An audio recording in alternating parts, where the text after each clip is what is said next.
Bonsoir à tous, je vous fais une petite vidéo de remerciement à tous suite à la vidéo que j'ai publiée sur les réseaux sociaux. Donc qui a été énormément partagée, qui a eu beaucoup d'impact et à tous les messages que j'ai reçus, des centaines et des centaines, j'ai pour la plupart pris le temps d'y répondre bien évidemment. Sur ceux que j'ai oubliés, je m'en excuse. Alors pour ceux qui n'ont pas suivi, voilà, j'ai mon papa qui est en résidence médicalisée, qui a une maladie voisine de Parkinson et où il est dans des conditions... alors je parle pas pour une maison de retraite, là où il est ça se passe mal forcément, enfin je trouve que voilà, le service n'est pas du tout au rendez-vous, mais je pense que dans beaucoup d'établissements c'est la même histoire, c'est-à-dire manque de personnel, nourriture infâme, enfin voilà. Donc je me dis que cette vidéo peut-être attirer l'attention sur une émission de télévision, sur, je ne sais pas, sur une journaliste, auquel cas je serais tout à fait ok pour témoigner suite à mon parcours, parce que c'est vrai que ça fait plus d'1 an qu'il est en résidence médicalisée, où je vais le voir chaque jour, où je vois un petit peu ce qui se passe, et voilà, je voulais vous en parler parce que c'est une chose importante. On va tous vieillir, inéluctablement. Pour les plus chanceux, on restera chez nous. Mais voilà, pour d'autres, la maladie, Alzheimer, Parkinson, enfin peu importe, mais on sera forcément obligé d'être dans des centres comme ça. Alors pour celles qui m'ont demandé, mais pourquoi vous gardez pas votre papa chez vous? Bah, tout simplement parce qu'il faut savoir que 2 heures d'aide à domicile par jour, au mois, ça fait déjà 500 €. Donc je vous laisse imaginer s'il avait besoin d'une assistance 24 heures sur 24. C'est juste impossible pour quelqu'un qui ne peut pas manger seul, voilà, qu'il faut lever, qui ne peut plus marcher, etc.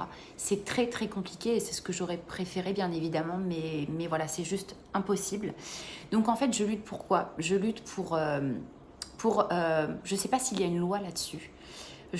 Voilà, je ne sais pas, mais j'aimerais que soient mises en place des normes au niveau de ces maisons médicalisées privées. C'est-à-dire pour tant d'habitants, pour tant de résidents, je voudrais qu'il y ait un nombre d'aides-soignantes imposées par l'État, qu'il y ait une réglementation là-dessus. Quand je vois mon père qui sonne des 3/4 d'heure, 1 heure, sans voir quelqu'un bouger parce qu'il a envie d'aller aux toilettes, vous resteriez, vous, 3/4 d'heure en attente? Non, ça c'est juste inadmissible. Donc voilà, je pense qu'il faudrait un petit peu réglementer tout ça. Pareil au niveau des repas, comme je vous le disais, donc les budgets alloués sont entre 3 et 4 € par jour pour nourrir les résidents. 3 et 4 € par jour pour tous les repas, c'est-à-dire le petit déjeuner, le repas du midi, le 4 heures et le soir. Donc je pense que si on vous donnait ce repas, ce budget pour donner à manger à vos enfants, vous n'y arriverez pas, ce serait impossible. Donc voilà, la qualité de la nourriture, moi je l'ai goûté, c'est infâme. Vraiment infâme quand le cuisinier me dit « ouais, il faut juste rajouter du sel ». Ouais, bah vas-y, mange-le, toi. Moi, je le mange pas. Personnellement, je peux pas. Je me dis si l'État pourrait aussi allouer un budget minimum, voilà, sur ça, sur les repas. Voilà, on est sur des résidences privées, ça doit être réglementé. Donc de dire, bah voilà, on peut pas nourrir les gens en dessous d'un certain budget. Déjà, je pense que ça changerait beaucoup de choses. Ça changerait beaucoup de choses. Parce qu'à savoir, quand vous mettez une personne âgée dans une résidence, vous allez la visiter, alors là on vous vend du rêve, donc les résidences toutes neuves, infrastructures magnifiques, c'est fait par un architecte.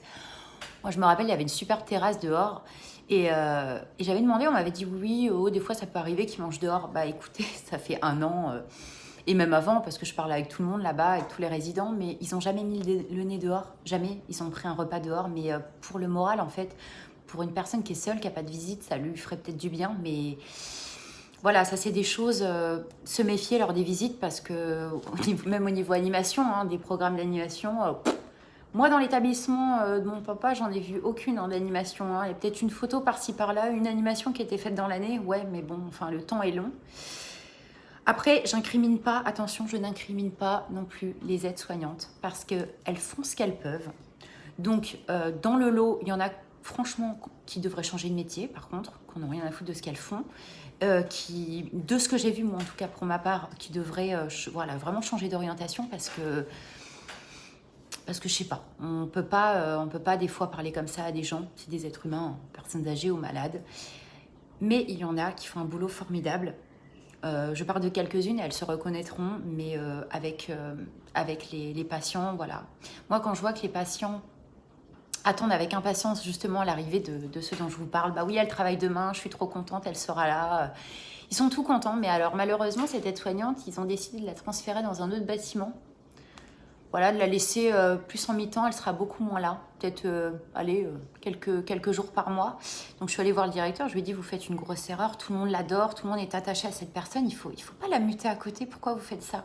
Oui, mais vous comprenez, je veux pas qu'un lien se crée avec les personnes âgées. C'est pas bon qu'ils s'attachent. Bah ouais, c'est pas bon qu'ils s'attachent, mais en même temps, quand ils ont 90, 95 ans ou qu'ils sont malades, ils se raccrochent à ça, quoi. C'est l'humain. L'humain, c'est ce qui est le plus important. Donc, pour le directeur qui m'a dit ça, alors déjà, il faudrait qu'il aille un peu voir les personnes âgées dans le bâtiment parce que depuis qu'il a pris son poste, depuis 1 an, ils ne l'ont jamais vu. Donc, ça serait quand même bien qu'il aille sur le terrain avant de prendre des décisions pareilles et qu'il fasse les bons choix. Pour les résidents, parce que je ne parle pas qu'au nom de mon père, je parle à tous ces gens que je vois au quotidien, je parle avec eux, voilà, on rigole ensemble et moi, ça me fait mal au cœur, tout ça, tout simplement. Et voilà, donc suite à donc, cette vidéo que j'ai faite, énormément de messages, comme je vous disais, des témoignages aussi d'aides-soignantes ou d'aides, alors je ne sais plus comment ça s'appelle, qui ont radicalement changé de métier, qu'on ne pouvait plus de ces conditions-là, de se dire, bah voilà, j'ai tant de minutes par patient, j'ai machin, j'ai... Voilà, vous savez que les résidents, quand même, je pense à ça, enfin, pour mon père, on lui prend une douche tous les 2 à 3 jours. Mais en fait, pourquoi vous lui prenez pas une douche tous les jours? Enfin, je sais pas, il a chaud, il est malade, c'est quand même logique de prendre déjà une douche par jour par résident. Mais la logique, aux yeux des responsables, ça n'est pas la même que la mienne. Bon, écoutez, voilà, mais voilà, beaucoup de témoignages touchants sur des gens qui ont radicalement changé de voie et qui n'en peuvent plus de travailler dans ces conditions comme ça. Donc je parle aussi au nom de ces personnes qui font un métier formidable.